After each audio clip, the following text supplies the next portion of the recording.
అందరికీ నమస్కారం. నేను doctor Rohini, homeopathy doctor. Andhra Pradesh అంతా స్క్రబ్ టైఫాయిడ్ కేసులు పెరుగుతున్నాయి.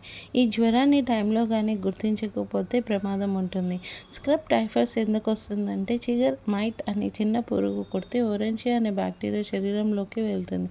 ఇవి ఎక్కువగా గడ్డి ప్రదేశాలు, పొదలు, పార్కులు, పశువుల పాకల్లో ఉంటుంది. కుట్టిన 6 నుంచి 12 రోజులకు వచ్చే లక్షణాలు హఠాత్తుగా జ్వరం, వణుకు, తలనొప్పి, శరీరం మీద చిన్న చిన్న ర్యాషెస్, కుట్టిన చోట నల్లటి మచ్చలు. ఇది చాలా ముఖ్యమైన లక్షణాలు.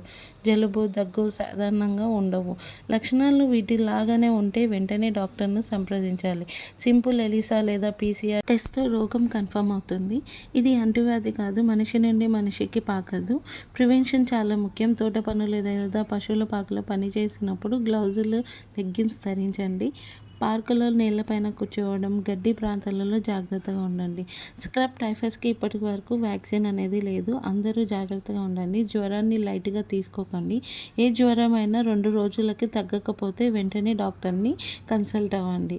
మరిన్ని హెల్త్ బెనిఫిట్స్ కోసం హోమియోపతి క్యూర్ ఛానల్ని సబ్స్క్రైబ్ చేసుకోండి. Thank you.